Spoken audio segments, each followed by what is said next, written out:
Okay, so I'm Mark Hummel, and I'm sitting here with Daryl Davis, who has a hell of a story. I already know that. So we're on the Blues Cruise, and we're talking about all his experiences. We were just talking about Chuck Berry, but let me find out some stuff about you. So did you grow up in the D.C. area? Yes and no. I was a child of parents in the U.S. Foreign Service. So my dad was State Department, so I grew up as an American Embassy kid living all over the world. Wow. Starting in 1961 when I was 3 years old. I was born in 58. All right. So I went to different schools every 2 years. I did kindergarten, first grade, third grade, fifth grade, seventh grade, all in different schools in different countries. And in between grades, I did back home here in the States. You go to a country for 2 years and you come back home for a year, then you come to the next country for a year. So my dad, wanted me to do all of high school, junior high school in the same place. So he took a home job at the State Department. And so that way I finished high school and went on to college. And where did you go to college? I went to Howard University in Washington, D.C. Okay. And I majored in jazz. Wow. That was the closest thing you had to rock and roll, awesome. That's great. in the blues. Yeah. And so, how old were you when you started playing piano? Actually, I was a latecomer because I always liked music as a kid, and had a whole ton of records, still do. But I didn't play anything. And my choice of a career, I had two choices, two vocations that I wanted to pursue. And each one was pulling at me in opposite directions with the same force. So I was immobilized. I couldn't go either way. One half of me wanted to be a computer programmer. Computer programs, took up a whole building, right? Sure. Yeah. Back then, I knew they would get smaller. I knew there'd be money to be made. I never dreamed to get as small as your cell phone or your wristwatch, right? But I wanted to be a computer programmer. The other half of me wanted to be a spy, an espionage. Right. Yeah. James Bond was my hero, man. Well, that must have come from your dad working in an embassy. Yeah, exactly. And believe it or not, man, to this day, I still have my 007 briefcase. You push a button on the handle and it fires a plastic bullet. That's great. Probably worth a lot of money now, right? That's great. So that kind of goes, in a lot of ways, that kind of goes into your story about the Ku Klux Klan. Yeah. So, I kept trying to figure out how can I be both a spy and a computer programmer. Back then, in the 60s and 70s, there's no way to do that. Today, of course, you can do it. It's called cyber espionage. Right. But, in the interim, I went and saw Elvis Presley. I saw Chuck Berry, Jerry Lee Lewis, Little Richard. Man, that's what I want to do. Yeah. And what impressed me about those guys is they had made millions upon millions of people all over the world happy with their music. People that they would never meet. Right. You were lucky if you got to see Elvis or see Chuck perform in a concert, but you certainly knew their music. You had their records, heard them on the radio, maybe you saw them on TV. Right. Or if you're lucky, you got to go to a concert. But what are the chances of you meeting them? Next to nothing. Yeah. But you were affected by their music.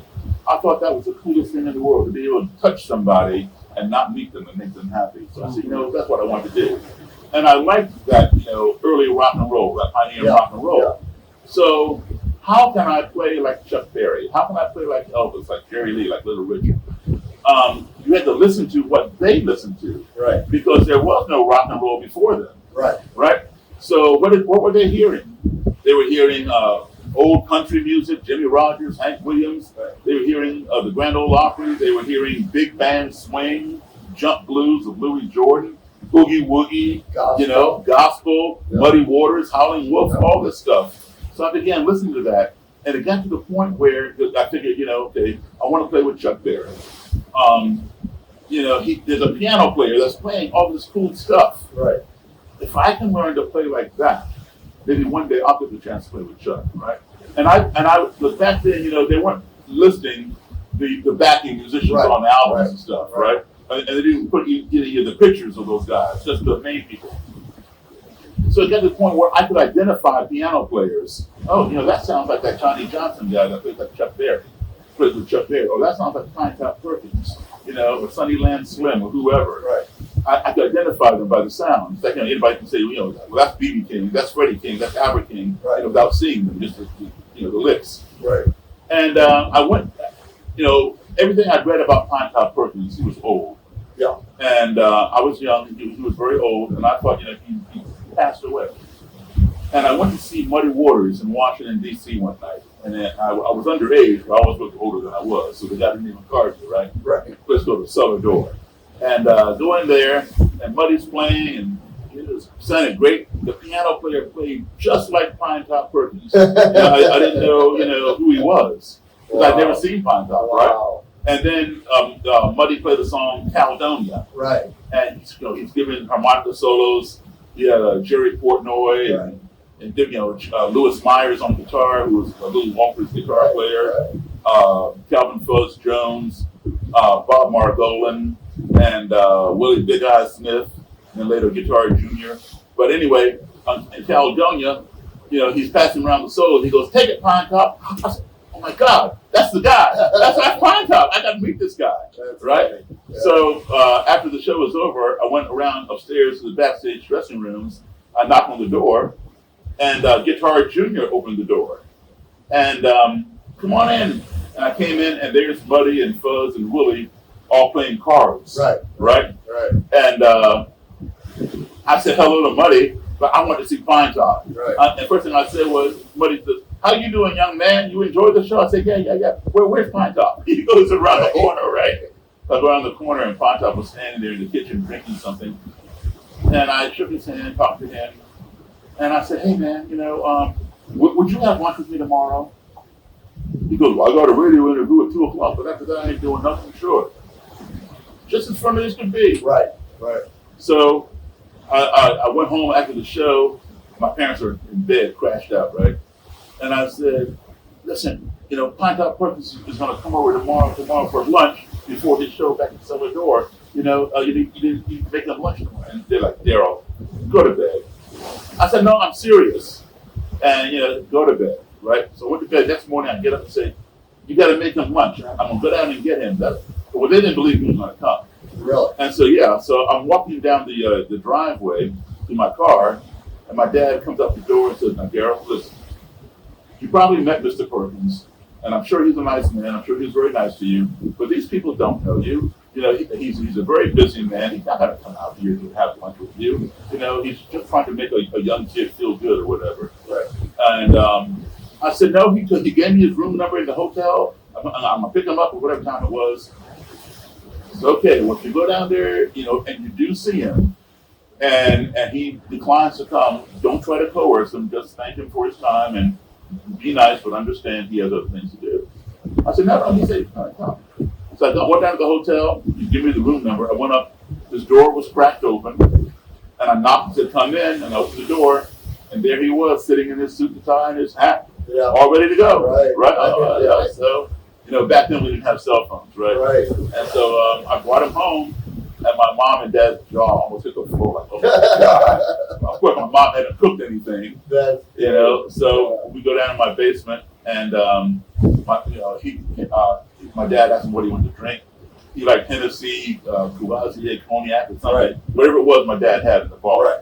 Gave him a glass. Finally, I sat down and started playing the piano. Right. I'm like, "Hey, how did you do that, man? Show me that. And he would show me. Yeah. And from that point forward, every time he came to DC with Muddy or on his own or whatever, the legendary, he would stay at my house. That's awesome. And he would show me stuff. Wow. Same thing with Johnny Johnson. Yeah. And so I learned that stuff. And then, so now, they were the legendary blues band. They left Muddy Waters and reconfigured. So Pine Top called me one day and said, "Hey, can you fill in for me with the legendary blues band? I got to do a 2-week gig with at Antone's or something down in Austin." And I was just almost floored, man. Like, how am I going to fill this man's shoes? Right. But, of course, I didn't want to let him down. I said, yeah, I'll do it. So I set aside everything else I was going to do, and I did the gig. And Pine Top was going to come back at the end of 2 weeks and fill out the last 2 weeks of the tour. Right. So Jerry Portnoy, who was the harmonica player for the legendary, said, "Hey, we've got another 2 weeks. I'm sure Pine Top could use that time off. You want to just stay with us and fill it out?" I said, "No, I already made commitments to some other bands, back home. I was playing in a country band, and a country band and a blues band." And I said, "But call me again, please, if you ever need me." I said, "Okay." And so Pine Top came back and finished up those 2 weeks, and then about a month later, Jerry called me again, I said, hey, listen, Pine Top wants to retire from the band and pursue a solo career. Would you want to give? We like the way you played with us. Right. So thus began my 3-year career with the legendary blues band.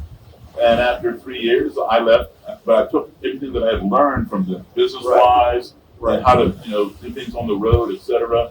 And I put together my own band and began applying those lessons. And that was Billy Flynn playing guitar. Okay, well, when I started with the band, it was Lewis Myers and Jerry Portnoy, Willie Big Eye Smith, Calvin Fuzz Jones, and myself on piano. Pine Top gave me his chair, right? Bob Margolis and Guitar Jr. had left to pursue solo careers, as did Pine Top. Right. So Lewis Myers playing guitar, and he was just filling in. And then we had Jimmy Solberg. Oh yeah, I know. Yeah, James Solberg. He played with us for a couple months. And how long was Lewis there for? Well, Lewis came twice. Okay. The first time he was only there for a few weeks. Right. He was committed somewhere else or something, and he was just filling in. So then Jimmy Solberg played with us for a few months. And then we had Tino Gonzalez fill in with us for a little bit. And then Lewis came back. And then Lewis left, and Billy Flynn. Billy Flynn joined the band. And when I left after 3 years, it was Billy. Well, Madison Slim came in. Jerry left about a year and a half after I joined, and then later he went to work with Eric Clapton. I might have seen you at Steamboat Springs. Yes, I did. Yes, that was the first time I saw Billy. Okay, and it was I forget the name of the place. And in Crested Butte, Colorado. Yep, we played in Crested Butte. Telluride, Steamboat Springs. Yeah, I showed up a day early, and that was the first time we saw Billy with you guys. Okay, yeah. And I remember me and my guitar player were watching Billy go, he's okay. Yeah. He's pretty good. And by the end of the ever go, damn, this guy can play anything. Yeah. Billy was great, man. I mean, oh, yeah. Billy was wonderful. But yeah, that was you playing. That was me playing piano. Yeah. And by that time, Madison Slim was in the band playing harmonica. Madison wasn't in the time I saw it. That was Jerry? Yeah. Okay. I heard Jerry was all winded from being up at that elevation. Yeah. I remember I was sitting down in the green room at one of the places out there in Colorado, and it was time to go play, and I stood up and whoa! Yeah, right. Yeah. Almost like being on this boat, on the first day. So you were with Legendary after you'd already played with Chuck. Yeah, but you played with Chuck some more after. Yeah, but I would even play with Chuck, when I was off. Legendary would go out, no less than 2 weeks. Right. Sometimes a week, but no more than 6 weeks at a time. Right. So you come home, you might be off for a week or two, and then go back out. Right. So during those interims, I played with Chuck. I did a lot of his East Coast stuff. Okay. Not everything, but a bunch of stuff. And when I was in the band, if his bass player from St. Louis is the longest playing person with him, Jimmy Marsala, very great friend of mine. If Jimmy was in the band, Jimmy would be the band director, and I would defer to him because he knew a lot more about it than I did in terms of of what Chuck would want, etc. If Chuck did not bring Jimmy, then I was the music director. Okay. Yeah. So, what was your impression of Chuck? I mean, what did you learn from him as far as get your money up front? Get your money. Yeah. Listen, I love Chuck Berry. A lot of people have a lot of Chuck Berry stories. Oh yeah. Some of them good, some of them negative, etc. Right. All right. I never had any bad experiences with Chuck Berry. Chuck Berry was a genius, and I mean that in every sense of the word. Absolutely. There are a lot of people who say, I play guitar, I wrote a song, I sing my song, and somebody else sang my song. Yeah, and that's all fine and dandy. But very few people can say, and Chuck would never say this, he's too humble. Very few people can say, I invented a genre of music. That's right. Right? Chuck could say that. Beethoven could say that. Yep. Jimi Hendrix could say that. Right. And a few others. Yeah. But his songs went to the moon. That's right. It's all beyond the moon. They're out in space beyond the moon, right? On Voyager 2, the time capsule. Right. But everybody has their influences, and people Stevie Ray Vaughan, a great guitar player, Elton John, Yeah. Ted Nugent, Yeah. all these people who play rock music, all of their DNA goes back to Chuck Berry. Right. Not one of those people can say, I invented a genre of music. Right. Because they borrowed from Chuck, they borrowed from Elmore James, Right. and so forth and so on. Or Elton John borrowed from Little Richard or Jerry Lee. Well, that goes with the Beatles and the Stones. Absolutely. I mean, they Absolutely. got their thing from Chuck and Little Richard. Absolutely. Absolutely, So I never had, I gave Chuck exactly what he wanted. And he'd always challenge me. Because, he was a constant improviser. And as soon as he figured out that you figured what he was doing, he changed up on you. Yeah. So you always had to be on your toes, man. And that's how I learned. Yeah. And so I loved working with him. He was my friend, he was my boss, he was my mentor, my idol. And, in the industry, he was as known as much for his music as he was for his business acumen. Right. Right. And so I learned about that too, man. Yeah. So now, have you been a solo since you were working with like say Legendary? No, I've always had my own Daryl Davis band. Right. And other times, I'm hired to do a solo or hired to play with somebody else's band, something like that. Right. But I played with Chuck. A lot of gigs. It got to the point, I guess maybe around 2012 or so, 2011, where he could no longer travel by himself. Right. Okay. If he needed somebody to travel with him, and he wouldn't let anybody drive him. Whenever Chuck flew in, this man knew every road, every city USA. I bet. As soon as he walked off the plane, he went to Hertz Rent-A-Car. Yeah. And rented a car. He drove himself to the hotel and to the gig. Right. You could send him a stretch limo, a Rolls Royce. He's not getting in it. He's going to drive himself. Right. He wanted to be in control. Yeah. The only people who could drive him were Jimmy Marsala And you. and me. Okay, Wow. unless one of his family members came. Yeah. Okay, so it got to the point where he was unable to travel by himself. He might forget something, leave a suitcase in the airport, things like that. And the secretary, would be calling me, hey, Daryl, Chuck's missing. He left his glasses here in St. Louis, left that, whatever. I can't reach him. He left his cell phone, and I tracked it down at Dulles Airport, whatever. Right. So I get these things.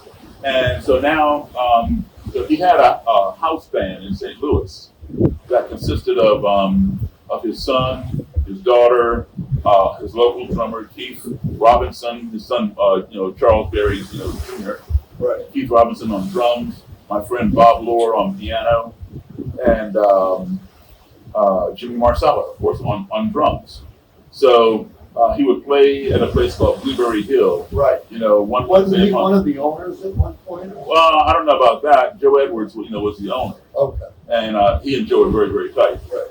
But anyway, I fly down there and sitting with them, and of course, Bob would let me sit on the piano and Right. all that. I knew all those guys, and so it got to the point now where when Chuck would travel around, I'd meet him in Boston, I'd meet him in New York, I'd meet him in wherever. Right. Or if it was in D.C. area, I'd pick him up at the airport, Right. and he ride with me.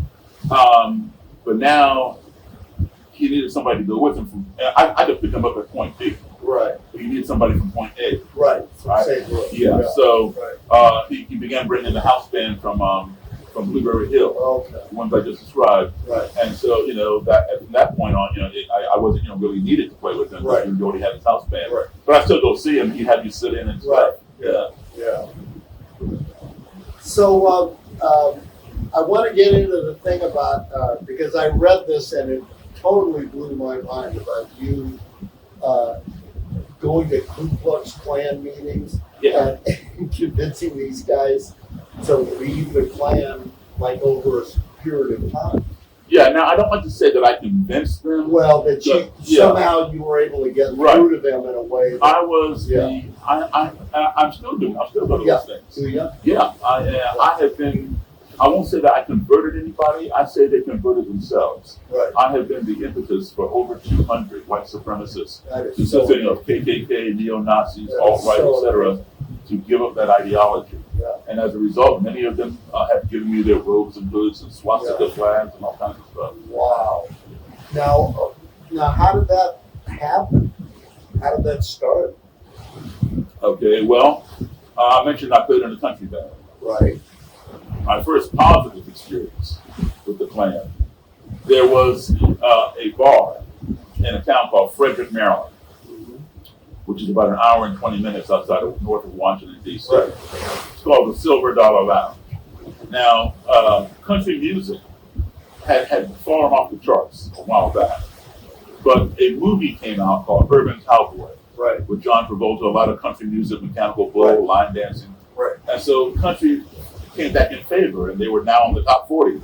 So a lot of clubs and bars that were playing disco and R&B and whatever else was going on switched their format to country. And so, if you're playing blues, you might be working once or twice a month. Right. And so if you're playing country, you work all month long. Right. They book you for a week and stuff. So, I'm a full-time musician. I'm graduated from college, and I want to play. Right. And I make my living doing it. So I joined a country band, and as you know, country and blues are kissing cousins. Oh yeah. The same Absolutely. three chords. And so it was easy to play. I joined this country band, all white band. I was the only black guy in the band, and usually the only black guy wherever we would go. And they were well established in Maryland, where I live now. And I'm from Chicago originally, but I live in Maryland. And they had played a place called the $Silver Lounge in Frederick. $Silver Lounge had a big reputation for being an all-white lounge. Blacks were not welcome. I mean, there were no signs that said, no blacks, whites only, nothing like that. But you knew the reputation. And when you go somewhere where you're not welcome and alcohol is being served, it could be a bad combination, right? I'm amazed you did it. Yeah. Yeah. So they got another gig there, and they've been there on a rotation basis. And so I'm new in the band, so I go with them, and I knew the reputation of the place. And people looked at me and stuff, but they didn't bother me. And after the first set, we're on break. I'm following the band to go sit down at the band table or whatever, and I feel somebody from behind put their arm across my shoulder. Now I see the whole band in front of me, and I don't know anybody in this joint. So I'm turning around trying to see who's touching me, and it was a white guy, 15, 18, maybe even 20 years older than me. Big smile on his face. He goes, "Man, I sure love your own music." I said, "Thank you, I shook his hand, I appreciate that." And he pointed at the stage.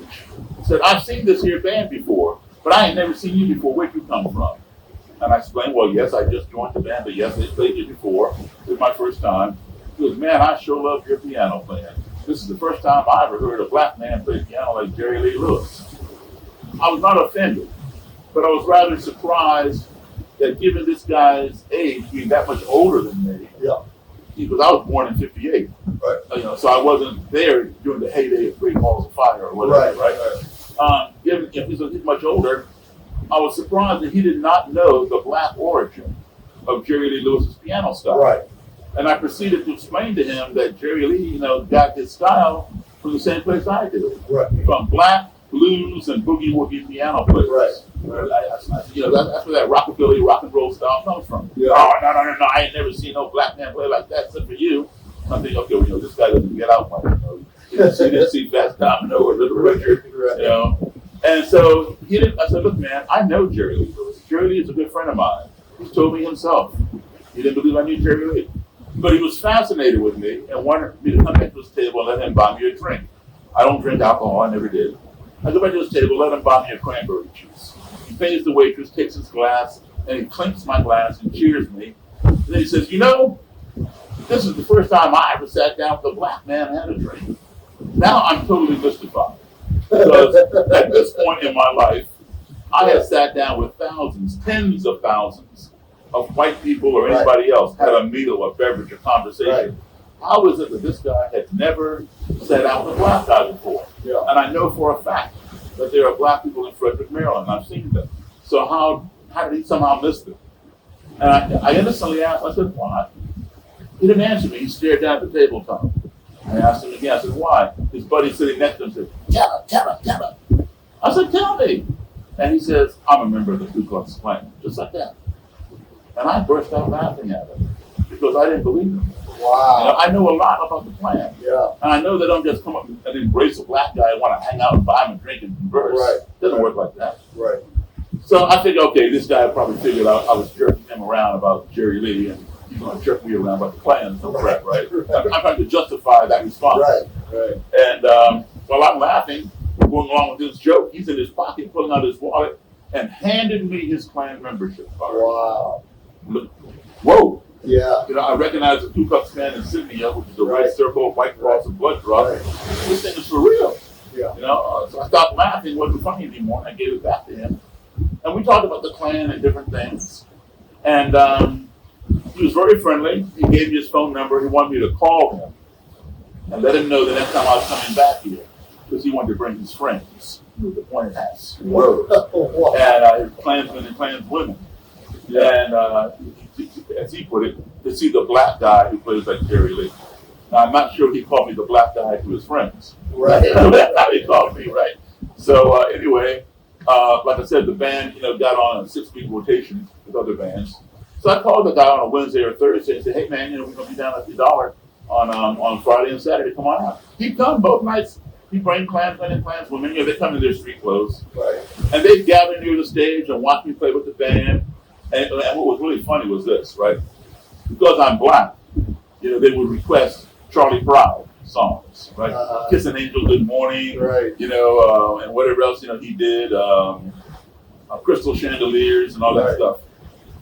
And I would not sing those songs. I would let the lead singer in the band sing those songs. Right. I would sing songs by Hank Williams or George Jones to break the stereotype. Right. You know, Good for you. Just because I'm a black guy playing a country band, Right. all I do is Charlie Pride. Right. Okay, so you know I had to freak them out a little bit, and so you know I got to know this guy very well, and he'd bring different Klan people. Some of them wanted to meet me, others did not want to meet me. You know, when they saw me approaching the table on the break, they'd get up and move to the other side of the room, and they'd come back when I go back on stage. Wow. You know, so you know that's how that worked. And I quit that band at the end of that year, and I went back to playing, you know, blues and rock and roll and whatever else was going on. And still working with Chuck in the interim. Right. And it dawned on me, because I had a racist experience when I was a child. I was age 10. I was the only black scout in a Cub Scout troop. We had a march, and some people threw rocks and bottles and soda pop cans at me. Wow. And I didn't understand it. Where was this? This was in Massachusetts. Yeah. And I didn't know why they were doing it. Right. I didn't grow up with racism. Right. You know? And so anyway, I formed a question in my mind at the age of 10, which was, how can you hate me if you don't even know me? Right. Right? So I've been looking for the answer to that question. I'm 66 now, since the age of 10, so for 56 years. So after I quit that band, you know, I have every book written literally, on black supremacy, white supremacy, the Ku Klux Klan, the Nazis in Germany, the neo-Nazis, you know, in the States. I've read all those books. The books talk about it, but they don't answer the question as to why. And when I would ask people, how come people don't like that? Oh, Daryl, you know, some people just like that. That's just the way they are.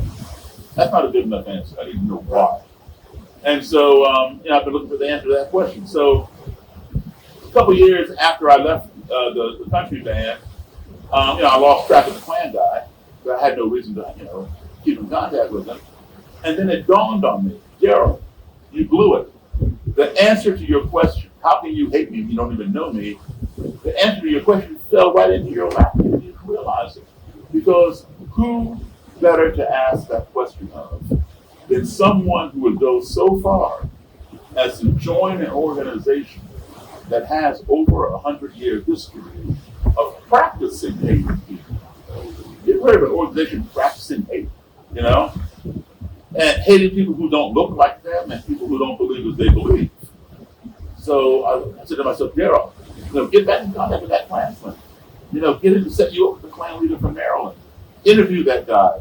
Then go up north, go down south, go to the Midwest, go to the West, interview other Klan leaders and members, and write a book.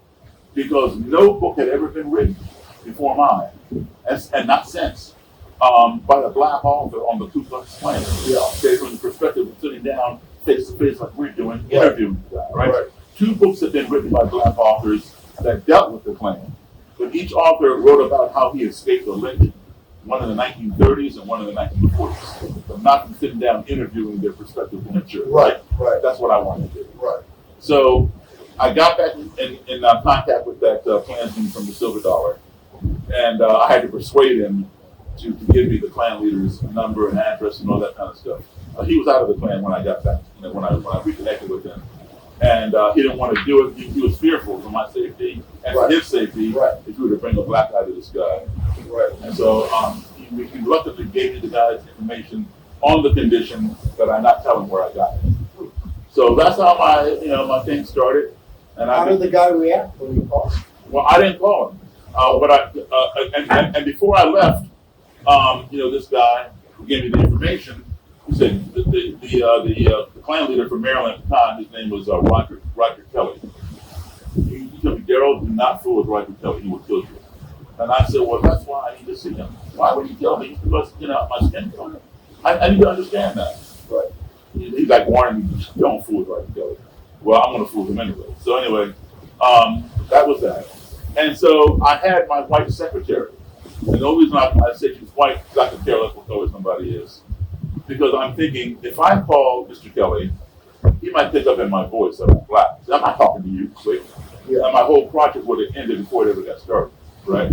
But if I have Mary call him, he's going to know the voice on the other end of that phone is a white woman, an older white woman. And he's not going to automatically, I know the Klan mentality, right? He's not going to automatically think that white woman is working for a black man, especially a black man who's writing a book on the Klan, because they don't exist, right? So she's going to call and say, yes, my name is Mary Barber, and my boss is writing a book on the Klan. Would you consent to sitting down and having an interview with him? And I specifically instructed her to not tell him that I'm black. If he asks, don't lie to him. But don't allude to it, don't give him reason to ask. She said, okay. And my reason for that was, if he knew that I was black in advance, and he may decline the interview, or if he accepted it, he might have other answers he would give a black interviewer than he would give a white interviewer. So I wanted it to be spontaneous answers, right? And so he didn't ask what color I was, and he agreed to do the interview. So we got the motel room. The Silver Dollar Lounge was in the bottom of this motel in Frederick. So we got a room in the Silver Dollar Lounge, in the hotel that houses the Silver Dollar Lounge. And Mary and I got there like 3 hours early, because the Klan will send out scouts to check things out before they bring in their Grand Dragon or Imperial Wizard or whatever. So I wanted to make sure, no word got back to him. So I sent Mary in to get the room, and she got it. And I entered the room from the outside door, right upstairs. Now, I gave Mary some money. I sent her down the hall to get soda pop out of the machine, put it in the ice bucket, put ice in there, get it cold. I had no idea what this Klan leader was going to do when he saw me. Would he attack me? Would he say, I'm not talking to you, and walk away? Or would he come in and do the room? And I knew what I was going to do. I was going to be hospitable and offer him a cold soda. So she got all that together. And the way the room just happened to be, if you're standing in the hallway looking into the room, you cannot see who's in the room. You got to enter the room, turn to your right, and go around the corner. And then you see who's in the room. The room's laid out back there. All right? So I took the lamp table. You know how motel lamps tables are very small. Took the lamp off, put the table in the most obscure corner of the room. Put a chair on one side for Mr. Kelly, a chair on this side for me. And I had a little black canvas bag beside my chair. In the bag, I had a cassette player, a recorder, which I set in the middle of the table, all in hopes that A, he would come in, and B, he would allow me to record the interview. And I had a copy of the Bible, because the Ku Klux Klan claims to be a Christian organization. And they claim that the Bible preaches racial separation. Now, I'm a Christian. I've read the Bible. I've never seen that in there. So I want to be able to, reach down, pull up my Bible, and say, here, Mr. Kelly, please, show me chapter and verse where it says blacks and whites must be separate, I'm up prepared. Right on time, man, 5:15. I'm seated back there where you can't see me until you come in the room. Mary hops up, runs up around the corner, opens the door. In walks the Nighthawk. Nighthawk in Klan terminology means bodyguard. All right? And at the time, Roger Kelly was a Grand Dragon. Grand Dragon means state leader, what you and I would call a governor. Imperial Wizard means national leader, what you and I would call a president. At the time, he was a Grand Dragon. He would later become Imperial Wizard. So in walks the Grand Nighthawk. Grand means state. Imperial means national. So in walks the Grand Nighthawk. He's wearing military camouflage, that red circle, white cross, blood drop emblem patch right here, and the letters KKK right here. Embroidered on his cap, it said Knights of the Ku Klux Klan. And right on his right hip, he had a semi-automatic handgun in a holster. Wow. He comes in and comes around the corner and sees me and just freezes. Well, Mr. Kelly is on the other side of the corner, right? He doesn't realize that his Nighthawk has stopped short. Right. He comes around, boom, hits him down in the back, knocks him forward. Wow. And now they both are stumbling around trying to regain their balance. And they're all like this, looking around the room, you know. And I'm just sitting there like, you know, looking at them.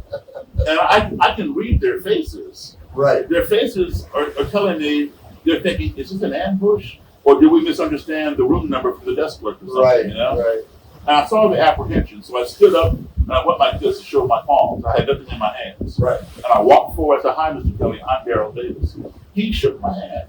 So did the Nighthawk. So far, so good. Please come in. Have a seat. Mr. Kelly sat down, right? And the Nighthawk stood at attention on his right. Right. Before I could sit down, Mr. Kelly says to me, "Mr. Davis, do you have any form of identification?" I said, "Sure."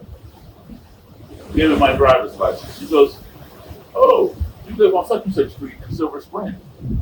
Now that had me a little concerned. Why is this reading my street address, right? All he has to do is look at my name, look at my picture, match it up to me, Right. and give back my license. Right. He's reciting my street. Right. Is he gonna come burn across in my lawn or what? Right. But I didn't want to let him know that he had unnerved me a little bit. Right. So I said, "Yes, Mr. Kelly, that is where I live. And you live at." And I named his house number and his street. That way I was leveling the playing field, right? You know, Right. you come visit me, I'm going to come visit you. Right. So let's just confine all this visiting to this motel room, right? Right. Right. So he smiled, he nodded his head, he understood. And I did not realize that day, many months later, that I had been presumptuous in thinking that he would come to my house and do something nefarious. What it was one of his members, I didn't know it, one of his members lived right down the road from me. And Mr. Kelly had to get on my street to get to that guy's house. Right. So just pure coincidence. Wow. I had no way of knowing that now.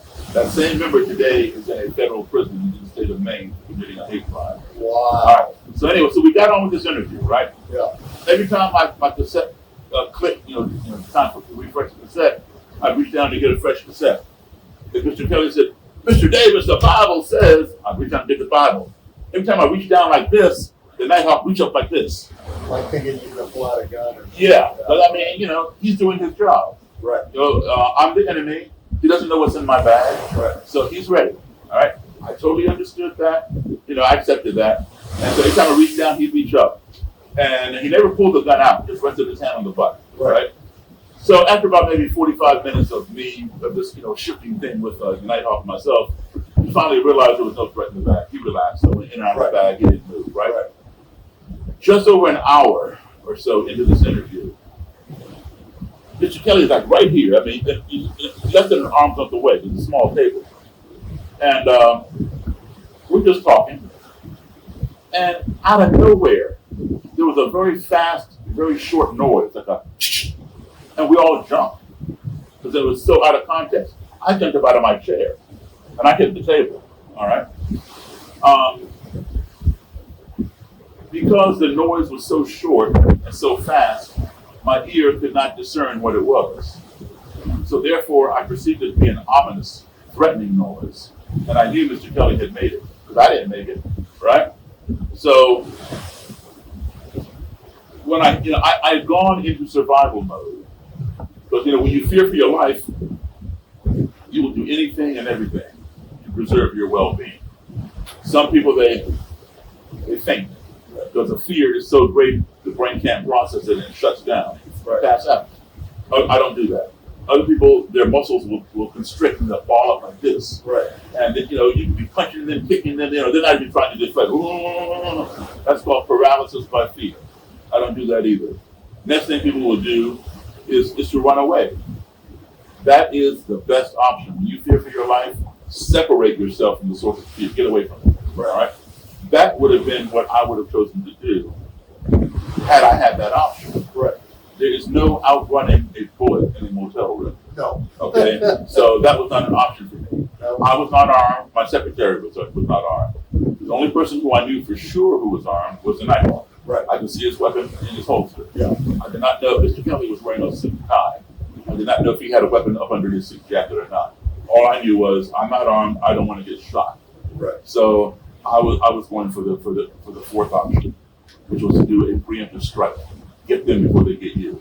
So when I flipped and hit the table, I'm ready to dive across that table, grab the Nighthawk, grab Mr. Kelly, and slam them down to the ground and take away the Nighthawk's gun. Right. Because it's my job to protect myself and my secretary. Right. The Nighthawk's job to protect himself and his boss. I don't know what Mr. Kelly had up his sleeve was making this weird noise. And when I hit that table, I'm looking right into his eyes. I didn't say a word. My eyes were speaking loud and clear. In fact, my eyes were shouting so loud you could hear my eyes. My eyes were saying to him, "What did you just do?" His eyes had fixated on mine. But he didn't say a word. I mean, we're not this close, looking at each other.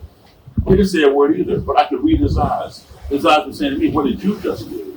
And that was like this, but both of us like, "What did either one of y'all just do?" Well, Mary, my secretary, was sitting on the dresser next to me, to my left.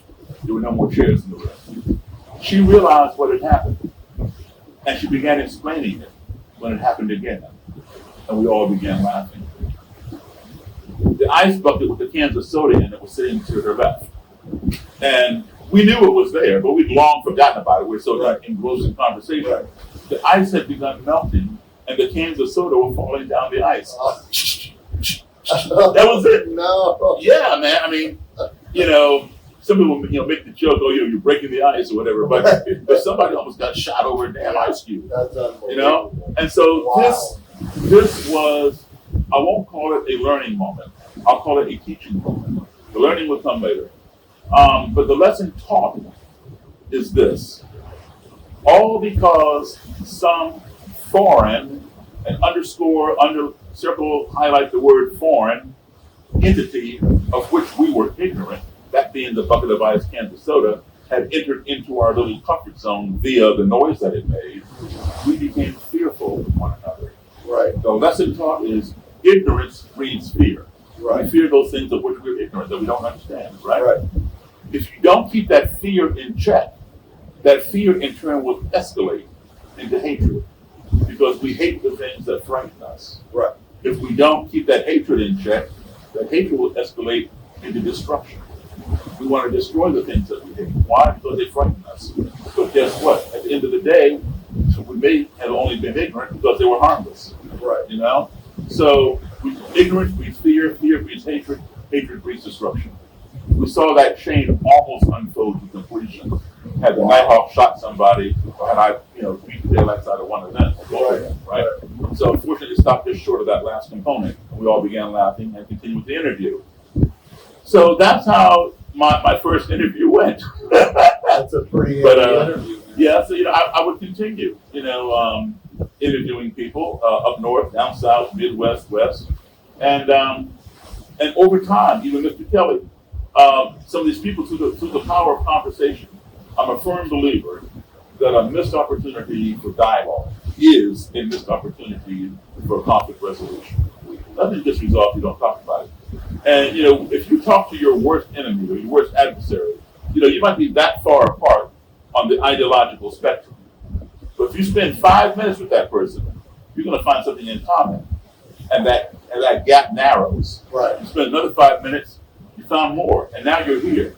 Whether you like it or not, you are in a relationship with your adversary. Right?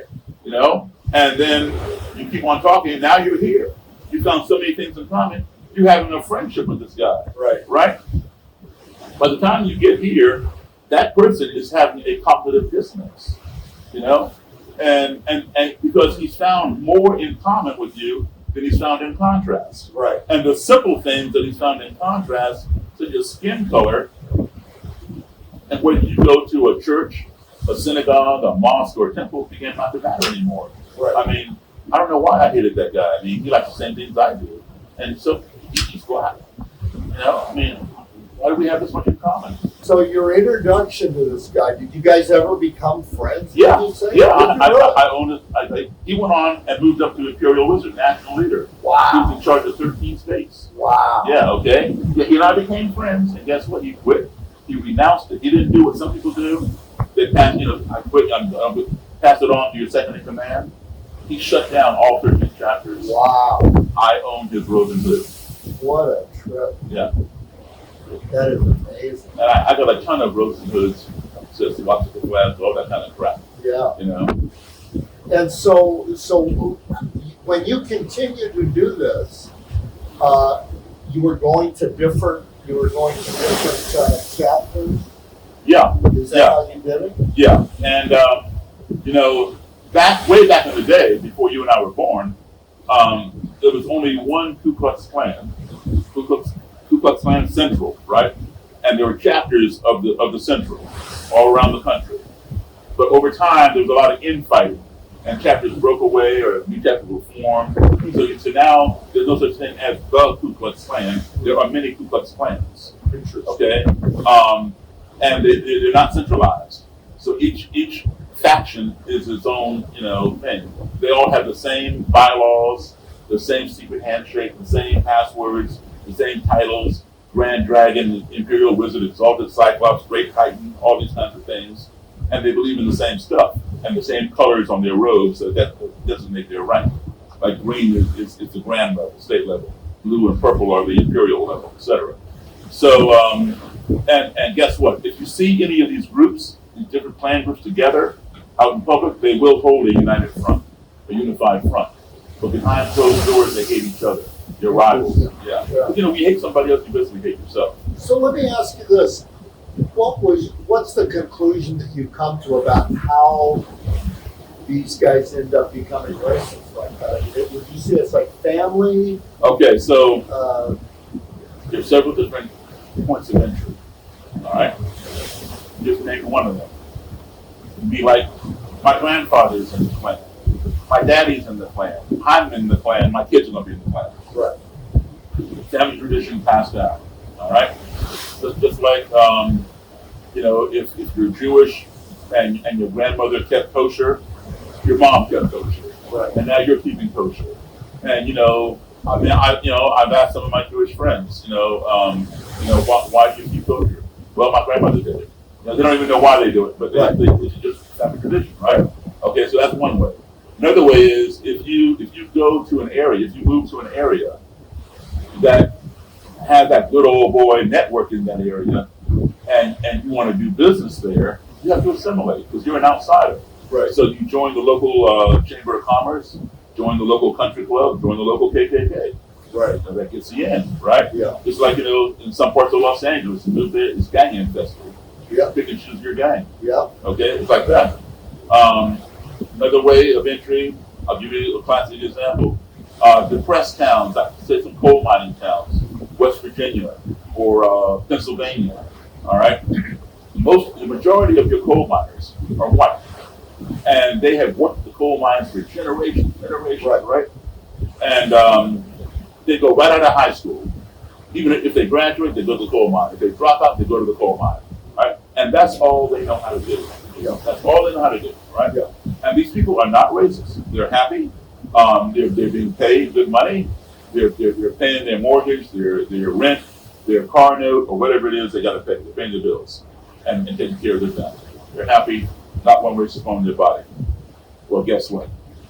Some of these coal mining companies see immigrants coming in the country. All right? Doesn't matter if they're illegal or legal. These companies say, you know what? We can lay off our guys, hire those people, Because pay they them work cheaper. exactly, pay them that much money. We're paying our guys this much money. Yeah. This much money is a lot of money to them in their country. Right. So let's just get them. Right. So they lay off their white workers who've been there for generations, Right. And they hire these people and they make a lot of money in speed, right? Yeah. So now these white guys are out of work. They're not qualified for any other job. You give them a broom, tell them to sweep this floor. They don't know how to do that. All they know is mining the coal. Right. Right? So they can't get a job, and they're out of work. They're not paying their bills. The bank is knocking on the door for that loan and that mortgage, and the car company is repoing their car. The Klan will see situations like that, and will come into that Kind of town. like somebody else we know. Yeah. Right. They'll come into town Yeah. and they'll hold a Klan rally. Yeah. The blacks have the NAACP. The Jews have the ADL. Nobody stands up for the white man but the Ku Klux Klan. Right. You know, your job's not gone, but you're gone. Right. Now some nigger or some spick has your job. Right. Why does he have your job? You worked for that company for years and years, and your family worked there back to the 1800s or whatever, right? Right. You know, why does he have your job? Come join us. We'll get your job back. Now, these people who, you know, you can't even put food on your family's table. You can't put clothes on your kids' back because of some stick in your job, right? Right.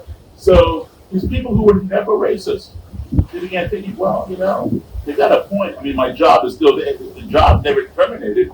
I got terminated. Right. And somebody else has my job. Why? Yeah. You know? Well, I mean, what do I have to lose? They said to get my job back, give me an application. So, yeah, there are different avenues to getting in. Yeah. Wow. This shit goes back a long way. Yeah, buddy. It really does. I'll show you a funny picture on my phone today when we go there. Are you going down to sign autographs? I gotta go sign autographs. Yeah, in me about too. 10 minutes. All right, you want to roll? Yeah. Okay. All right. Well, thank you, Daryl. My pleasure, That man. was a fascinating interview. Look, you know- You are a hell of a guy.